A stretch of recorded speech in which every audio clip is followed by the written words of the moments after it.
والصلاة والسلام على سيدنا محمد وعلى آله وصحبه. موضوع الابتلاء، هذه الساعة المباركة نتكلموا عن الابتلاء، ابتلاء المؤمن. فرق بين الابتلاء والبلاء.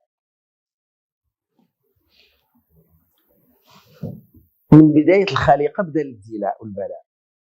الله تعالى كيف أشد الناس بلاء الأنبياء، لأن الابتلاء على قدر الإيمان، ثم الأمثل ثم الأمثل، يعني الأنبياء والأتباع. أول من ابتلي آدم عليه السلام في بنيه، قتل أحدهما الآخر، قابيل قتل هابيل، هذا ابتلاء، وبكى على ولده 100 عام، حزن على ولده هابيل حتى رزقه الله وشيت ابن آدم فسكن. وجميع الأنبياء، إبراهيم الخليل ابتلي بأبيه، ونوح ابتلي، جاء الابتلاء من ابنه، يا بني اركب معنا ولا تكن مع الكافرين، قال سآوي إلى جبل يعصم من الماء. موسى ابتلي بأقرب الناس إليه، السامري. عيسى ابتلي ببني إسرائيل المحيطين به، أرادوا قتله وهو. وإليك النبي صلى الله عليه وسلم محمد ابتلي من عشيرته، الله قال وانذر عشيرتك الأقربين. إذن الابتلاء في كل شيء. والأنبياء ابتلوا، أيوب عليه السلام ابتلي بالمرض معروف. إذن أشد الناس بلاء الأنبياء، ثم الذين يلونهم، وهكذا دوالي. وسيدي ربك يقول لا أحسب الناس أن يتركوا أن يقولوا آمنا وهم لا يفتنون ولقد فتنا الذين من قبلهم فليعلمن الله الذين صدقوا وليعلمن الكاذبين. هنا كيبان. والابتلاء كيكون على قدر الإيمان، وكاين اللي كيطلب الله انه لا يبتليه. وسيدي ربي بعض المخلوقات ما كيبغيش يبتليهم باش ما تدخلش منهم شي حاجه تريب لهم داكشي اللي داروا ديال الخير، لان الابتلاء يقدر يكون من، واشد البلاء ان يكون من الاقرب، من الاقربين. الابتلاء امتى كيكون؟ ملي كيكون من دوك اللي قراب لك اكثر، ماشي من البعيد. اذا ملي كنرجعوا للابتلاء، هو الابتلاء تمحيص. الابتلاء قد يكون في العقل، وقد يكون ابتلاء ديال القلب ديال الصدر. اللي كنقولوا حنا الابتلاء هو الاختبار. الاختبار ملي كيكون في الانسان في الامتحان راه ابتلاء هذا، ولكن يختبر في عقله، لكن لا يستطيع احد ان يصل الى القلب. لأن الإنسان قد يبتلى وقد يصبر. والصحابة ابتلوا. عمار بن ياسر ملي قتلوا ليه امه وباه في الابتلاء في الفترة المكية، بداو كيضربوا حتى سب الرسول صلى الله عليه وسلم. فلما جيء به إلى النبي قال يا رسول الله لقد شتمتك، قال له إن عادوا فعد، يعني عمار إن عادوا فعد. قال لا عاجوا وضربوك وعذبوك غير شتمني. وفيه نزل قوله تعالى إلا من نكره وقلبه مطمئن بالإيمان ولكن من شرح بالكفر صدرا فعل هذا بوحده. ملي كيكون أكره وقلبه مطمئن بالإيمان، ما يقوله لسانك يخالف قلبك. لكن الذي كان الأمر يصعد من القلب إلى اللسان هذا شيء ثاني.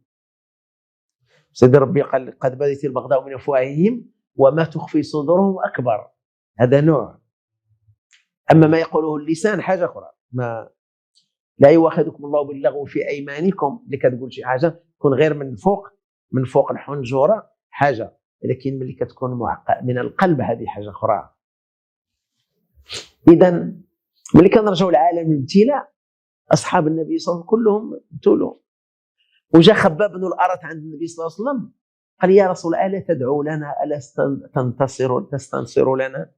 دعوا الله لنا، لقينا ما لقيناه من قريش من العذاب ومن القتل ومن السلب والنهب، ألا تدعو لنا؟ فقال له النبي صلى الله عليه وسلم وكان متوسد بالكعبة قال إنكم قوم تستعجلون، كان من كان قبلكم يؤتى بالرجل فيحفر له في الأرض ثم يؤتى بالمنشار فينصف نصفين ولا يرد ذلك عن دينه شيئا، ثم يؤتى بالآخر ويحفر له في الأرض ثم يؤتى بالمشط من الحديد فيمشط لحمه دون عظمه ولا يرده ذلك عن دينه شيء، فوالذي بعث محمدا بالحق ليتمن الله هذا الدين حتى يسير الراكب من صنعاء إلى حضرموت لا يخشى إلا الله والذئب على غنمه، وقد ذكرنا هذا. وجاءت بالرواية بالرفع لا يخشى إلا الله والذئب على غنمه، يعني والذئب يرعى الغنم، غادي يجي الدين هذا غيولي الذئب كرع. وقد حصل هذا في زمن عمر بن عبد العزيز، حصل هذا في زمنه. إذن فالابتلاء يقابله الصبر ويقابله الاصطبار ويقابله الحلم. يعني الإنسان إذا ابتلي فصبر فيصبح درجة أعلى كي يوصل للاصطبار، اصطبار أعلى. إذا ابتلي فصبر يوصل للمصابرة وهي أعلى. إذا ابتلي فزاد كي يوصل للحلم. في الفترة المكية كان الله تعالى كي أمر النبي صلى الله عليه وسلم بالصبر على الابتلاء، اصبر على ما أصابك إن ذلك من عزم الأمور. بل ارتقى المدينة ولا عنده جيش وعنده قوة، إذا قال فعل أمره الله بالحلم، والحلم هو العفو عند المقدرة، بين الصبر هو حبس النفس عند عدم المقدرة. كتقول له صبر، أما شي واحد لكان يأخذ قادر يأخذ حقه كتقول له وليعفو وليصفح. إذا فرق بين الحلم وبين الصبر. الصلاة والمواظبة على الصلاة هو ابتلاء، الوقت ديالها باش تصلي ماشي سهل. ونبلوكم بالخير والشر والخير فتنة وإلينا ترجعون. إذا بلاك الله بالخير، ولكن خصك تواظب على رابطي، لا خصك دائما ماشي سهل. لا قال عبد الصلاة والسلام وإنها لكبيرة إلا على الخاشعين، راه ثقيلة ماشي سهلة إلا على الخاشعين الذين يظنون أنهم ملاقوا ربهم. إذا الصلاة ابتلاء، إذا الابتلاء ما يكونش في الشر يكون في الخير. المال ابتلاء المؤمن. إذا للمؤمن إذا عمل به وأدى حقه وصرفه فيما يرضي الله فهو نعمة، وإذا صرفه فيما يغضب الله في حاجة أخرى فهو نقمة وابتلاء. والمال سمي مال لأن صاحبه مال، لذلك قال ذو مال مال إلى الأرض كينزل لأن مال إليها. المال كاين في الأرض ما كاينش في السماء. مال شوف الاسمية ديالو بعدا منين جاي، من الميل. وحتى الذي وسمي صاحب المال مال ذو مال لأن الناس تميل إليه، يميلون إليه كيمشيو عنده. عيلة مات ليه شي حد الغانم اللي كيموت ليه شي حد اش كاين كلشي كيمشي يعزي، كتلقى عنده 10,000 ديال الناس اللي كيعزي. المزلوط حتى واحد ما يسول عليه. الغني واحد النهار قال لي واحد فلان عرفتي راه ماتت ليه مو، يلا نمشيو عندو. راه مشاو شي 3000 ديال الناس. قلت لي علاش غنمشي؟ اش من ما كنعرف كيفاش غنمشي عندو. مشي عندو حيت صاحب المال؟ لا، نعزي واحد محتاج فقير نمشي عنده نجلس معاه ونزل. اما باش نمشي اذا مشيت عند هذاك اللي ما عرفش لم تكن بيني وبينه معرفه، اذا ما كاينش شي حاجه علاش غنمشي عنده؟ نمشي عنده لمالي. مات السارح ديال القيد الدنيا كاع جات، ملي مات القيد ما جا حتى واحد. ملي كيموت السارح ديال القيد كلشي يجي. نهار اللي في زمان ملي كانوا القياد، ملي كيموت السارح ديال القيد كلشي كيجي في العالم كله. يا عزي نهار اللي ما تلقى حتى واحد ما جا، كانوا جايين خايفين من القاع. هذا الشيء اللي كاين. اذا ذو مال الناس تميل اليه، ابتلاء. ولذلك واحد الرجل جاء عند النبي صلى الله عليه وسلم قال: يا رسول الله ادعو الله ان بالمال بالغنى، وعنده واحد الخروفه واحد الحوليه. قال لي: سير صبر. قال لي: لا انا بغيت ما عرفوا ان الى تبتلى غادي يخسر. قال لي: جيب لك كثر عليه. قال لي: جيب هذاك الخروفه اللي عندك. هو مسح عليها النبي صلى الله عليه وسلم ودعا دعا له، فبارك الله له في تلك الخروفه فانجبت وبدات كتكاثر حتى ضاقت المدينه بماشيته. ما بقاش كيجي للجامع، ما بقاش يزيد يصلي، ما بقاوش كيشوفوا واحد في الجمعه ما بقاش يجي ليها. لو كيصيفطوا كيقول صار ما بقى، يقول لي لا هذا كيكون يصلي خليه حسن الظن. ملي صيفط ليه النبي صلى الله عليه وسلم الزكاه ما بغاش يعطيها، يعني يجيبوا الزكاه بعد عطيوه للمسلمين، راه ولا خارج المدينه اكثر الابل والغنم وكذا. واحد شو يندم ويجيب لي الزكاه فردها عليه الرسول صلى الله عليه وسلم، ما بقاش قبلها منه. مات رسول الله صلى الله عليه وسلم فجاء بالزكاه لابي بكر، جاب الزكاه ديالو قال: ما كنت لاقبل شيء رده رسول الله. فجاء بها الى عمر وكانت المصيبه اكثر، جرى عليه قال لي: ما قبلهاش ابو بكر الرسول وهذا قبلها. ومات في خلافه عثمان. هذا يدعى ثعلبه معروف. وفيه نزلت الايه الكريمه: ومنهم من عاهد الله لئن اتانا من فضله لنصدقنا ونكون من الصالحين فلما اتاهم من فضله بخلوا به وتولوا وهم معرضون فاعقبهم نفاقا في قلوبهم الى يوم يلقونه بما اخلفوا الله ما وعدوه ما كانوا. قال لي: غير اللي غيعطيني الله. وكاع اليوم اللي كيقول لك اذا اعطاني الله غادي ندير، عمره ما يدير شي حاجه.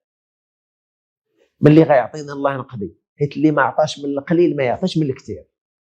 قال لي: شفتي كيقول لك اذا اعطاني الله غندير، هذاك المبتلى الله ما غاديش يبتليه، حيت المال غيولي بلاء، الى عطاه لي غيولي ابتلاء، هذه مصيبه. ونبلوكم بالشر والخير فتنه والينا ترجعون. الشر والخير كلاهما فتنه، ولربما يشقى الغني بماله اضعاف ما يلقى الفقير بفقره، فاخو التجاره خائف ومراقب مما يلاقي من خساره سعره، واخو الوزاره خائف مترقب مما يلاقي من نوائب دهره. تالله لو عاش الفتى 1000 من الأعوام من مالك أمره متنعما فيها بكل نفيسة متلذذا فيها بنعم عصره لا يعتريه السقم فيها مرة كلا ولا تأذي الهموم بفكره ما كان ذلك كله بما يفي بمبيت أول ليلة في قبره. كل شيء غادي كيدقل عليه كل شيء وتسأل على كل شيء. ها الابتلاء ديال المعقول، ها هو الخير ها هو الشر. إذن الابتلاء علاش كيقول الانسان نطلب الله ما يبتليناش. كاين اللي كيطلب الله كيشوف شي واحد غير كيقول يا ليت انا عندي بحال فلان. واليك صحاب قارون لما دخل عند فرعون وهداه ليه، هدا ليه واحد قطع كبيره ديال الذهب لانه كان مهندس في المناجم كيبحث على الذهب، فقربه فرعون وهو من بني اسرائيل فقربه اليه وادخله قصره ولم يخرجه ابدا الا بعد 7 سنين. ما خرج حتى خرج واحد النهار قارون اللي كان هو غير عادي، فخرج على قومه في زينتها ابتلاء. اش قالوا الناس؟ قالوا يا ليت مرضى القلوب اللي باغيين كيقلبوا على ما قادرينش، قالوا يا ليت لنا مثل ما اوتي قارون انه لذو حظ عظيم. وهذا ابتلاء. قال كون اعطانا بحال قارون، شوف عنده الزهر هو مع فرعون مع ملك مصر وخرج تو كيهزوا الحراس وكذا، اذا كنا كان عندنا بحاله. لكن الصالحين من المؤمنين اش قالوا لقارون؟ هذو تمنوا باش يكونوا بحاله، الاخرين لا، قالوا ابتغي فيما اتاك الله الدار الاخره ولا تنس نصيبك من الدنيا. يعني قارون ابتلي، كان مؤمن، هو راه مؤمن، كان من اتباع موسى عليه السلام. اش قال لهم؟ اللي قالوا لي واحسن كما احسن الله اليك ولا تبغي الفساد في الارض ان الله يحب المفسدين. اش قال هو الجواب بعد هذه الموعظه من العلماء من الاحبار بني اسرائيل؟ قال انما اوتيت على علم عندي، راه بالعقل ديالي باش درت هذا الشيء، بالفكر ديالي، ما ردش الامور لله، ردها لقوته. ومن اعتمد على علمه ضل، ومن اعتمد على عقله اختل. اذا فخسفنا به وبداره الارض، فاصبح الذين تمنوا مكانه بلمس يقولون ويكأن الله يبسط الرزق لمن يشاء ويقدر، لولا أمن الله علينا لخسف بنا، وقرأت لخسف بنا، ويكأنه لا يفلح الكافرون. إذن هذوك اللي تمنوا باش يكونوا بحالهم اللي وقعت لهم مصيبه، واليوم كاين هذا الشيء. شحال واحد مبتلى بالمال والناس كيجيو يتمناو، نهار اللي تشد كيقول يا لطيف، كاينوا كروه الا كانوا كيتواصلوا كيطفيو تليفوناتهم كيحيدوهم، كيوليو خايفين اللي يجيو لهم، راه كنا داويين معاه شي مره. علاش؟ لان ابتلي فرصب فخسر في الامتحان اختبار، ابتلى الله بشي نعمه وبشي مكانه بشي مركز ما عرفش يتصرف وتصيد نفع. هذوك اللي كيتمناو مكانه ولاو حاجه اخرى. هذه كتوقع في الادارات، في بزاف د الحوايج، تمنى في واحد المكانه كيولي في.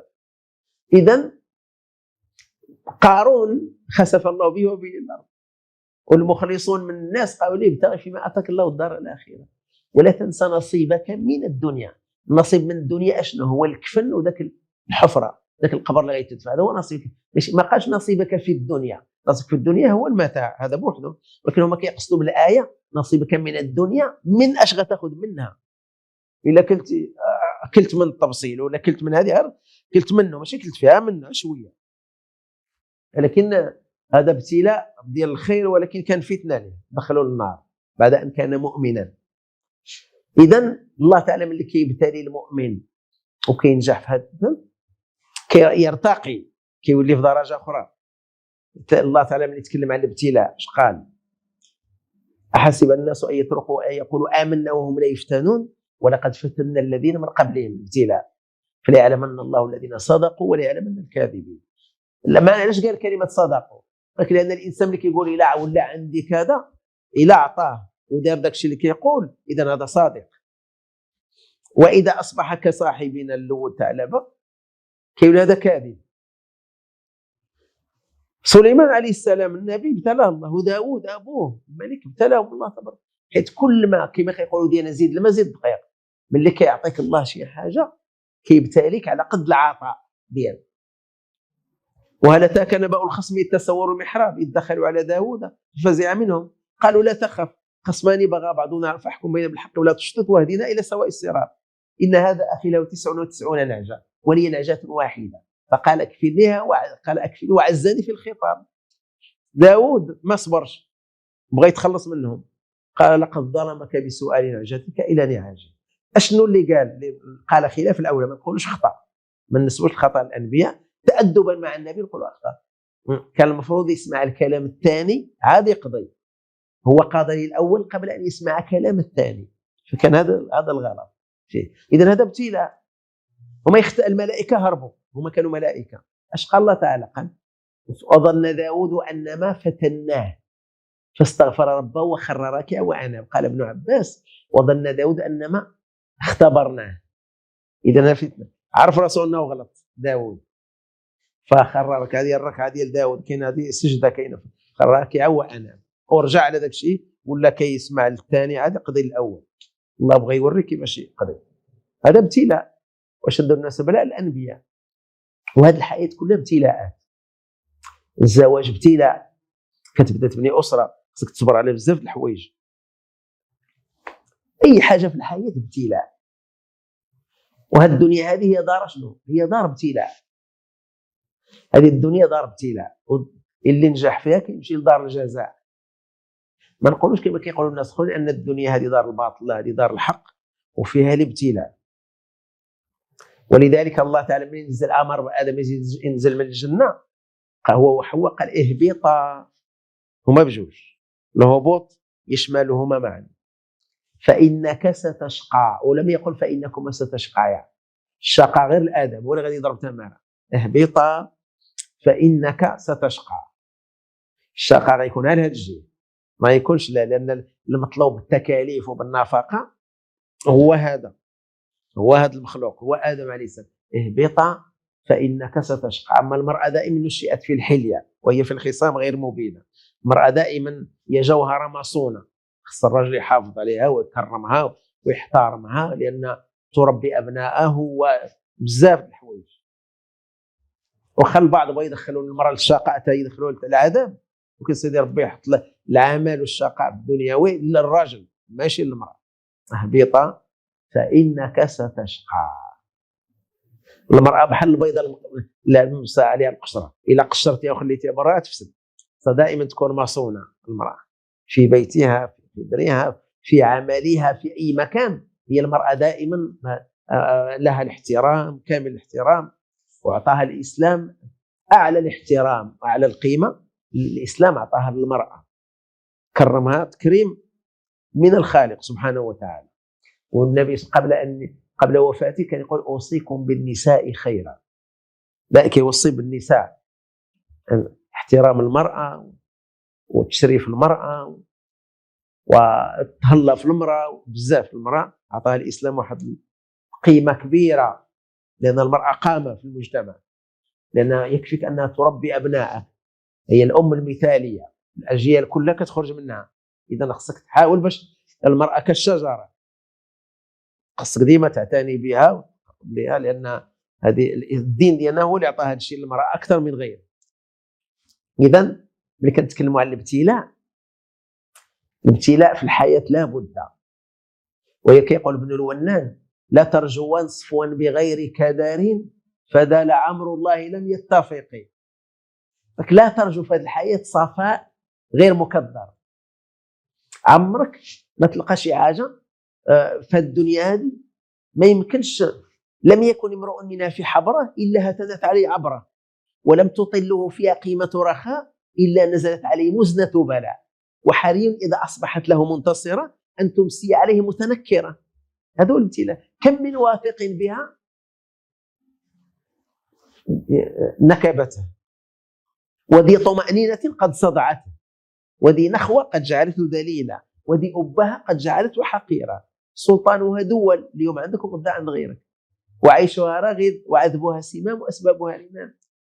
هذه الدنيا كلها ابتلاءات، من الأنبياء، من الصالحين، من الابتلاء دا بد. حتى غير المسلم يبتلى في هذه الدنيا كلها بحال هكا. إذا يوسف عليه السلام ألم يكن مع الملك مستشار الملك، وابتلي في أشياء كثيرة، ودخل السجن، ابتلي وهو صغير دخل الجب، وابتلي وهو مع المستشار، وقضى في السجن 14 عام سنة كلها.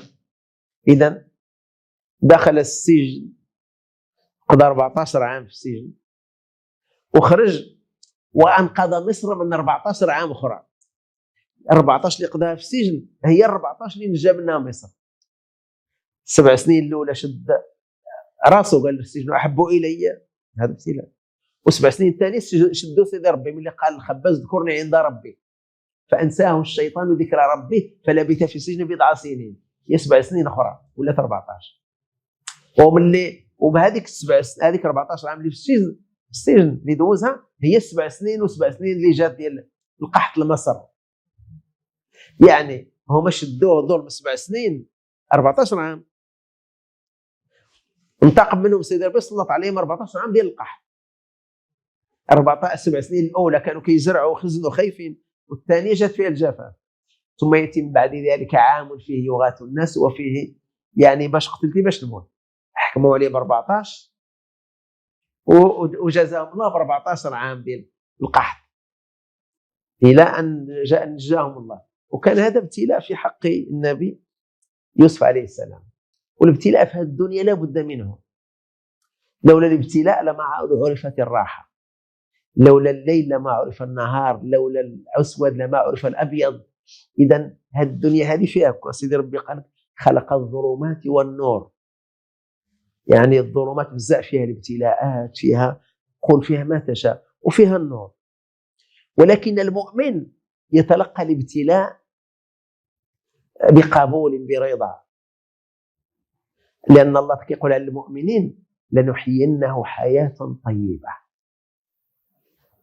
ولنجزينهم اجرهم باحسن ما كانوا يعملون. ولكن اللي كيفكر ديما بالابتلاء، كاين اللي مبتلى غير بوحده، ما داوي مع حد، بوحده عايش في العذاب، يشك في الناس ومخلوع وخايف. ما الى عطى الله شي 2 فرانك كيولي خايف عليها وكاع الناس صام غيشوفوه. اولا كيتبتلى بالكبر، كبرياء، كيولي هذيك البركه ابتلي بها، كيولي كيشوف راسو احسن من الناس، وهو من الداخل خاوي، ولكن من برا هذا ابتلاء، لان التكبر والاستعلاء على الناس هو ابتلاء. كيولي كيشوف راسو احسن من الناس وكيبان انه ديما خصو، لان ملي كيكون الانسان ما عندوش شخصيه خاوي من الداخل كيبغي يعمر ديك الشخصيه بشي حاجه، يركب في الماركه والسيارات الفاخره الغاليه ويلبس الماركه ويدير اي حاجه ماركه باش يعمر هذاك الشيء اللي خاولي ما كاينش. اما الانسان كيعرف نفسه، المرء طبيب نفسه، كيعرف راسو كي داير، يلبس ولا ما يلبس. المرء باصغريه بلسانه وقلبه. ترى الرجل النحيف فتزدريه، وفي أثوابه أسد هصور، ويعجبك الطرير إذا تراه، فيخلف ظنك الرجل الطرير. بغاث الطير أطولها رقابا بالله، وأم الصقر مقلاة النزور، وقد عظم البعير بغير لب، فلم يستغن بالعظام البعير. ينوخ ثم يضرب بالهراوة، فلا عرف لديه ولا نكير. فما زين الرجال لهم بخير، ولكن خيرهم كرم. فما خير الرجال لهم بزين، ولكن زينهم كرم وخير. شنو قدمت في هذه الحياة؟ إذا احنا ملي كنرجعوا لهذه الحياة منذ أن نزل آدم عليه السلام إلى الأرض، والخليقة في الابتلاء. ولذلك الله تعالى يقول أهل الجنة الذين صبروا: كلوا واشربوا هنيئا بما أسلفتم في الأيام الخالية. الأيام الخالية اللي كلها ابتلاءات وإلا لمن الله دار الجنة؟ لأن حفت الجنة بالمكاره. الطريقة ديال الله تعالى عامرة بالمكاره والمشاكل. وحفت النار بالشهوات، النار حفت بالشهوات، لكن الجنة بالمكاره. كاع طريق الخير عامرة بالابتلاء. ما عمرش نبي جا وفرشوا ليه الورود وقال لي تفضل. وكأي من نبي قتل معه ربيون كثير، فما وهنوا لما أصابهم في سبيل الله وما ضعفوا وما استكانوا. ودائما كلام الحق وطريق الحق عامرة بالشوك. طريق الخير قد حفت بشوك، ما في ذلك شك. إذن هذه الطريق. لكن طريق الشر فيها الحرير وفيها كذا، ولكن كتوصل جهنم. طريق الخير فيها الشوك، فالإنسان لابد أن يصبر. ولذلك لما الله تعالى كل ما صبرت لك الأجر أكثر. كل ما ابتلي الإنسان له درجة يرفعه الله أقواما ويضع آخرين. شؤون يبديها ولا يبتديها، ويرفع أقوام ويضع آخرين. إذن فهذه الحياة حياتنا هذه خافضة رافعة. اللي صبر كي يرفع الله تعالى، واللي شكر كيرفعوا سيدي ربي، واللي كفر وغدر كينزل يخفض. إذن الابتلاء في هذه الحياة شيء، إما الابتلاء بفقدان القريب كتصبر تصبر، ابتلاء في الصحة، في المال. فلذلك سيدي ربي من جاء قال: ويبلوكم بشيء من الخوف والجوع ونقص من الأموال والأنفس والثمرات وبشر الصابرين. اللي صبروا على هذه البلايا كلها، الذين إذا أصابتهم مصيبة قالوا إنا لله وإنا إليه راجعون، أولئك عليهم صلوات من ربهم ورحمة وأولئك هم المهتدون. هذه الدرجة العليا.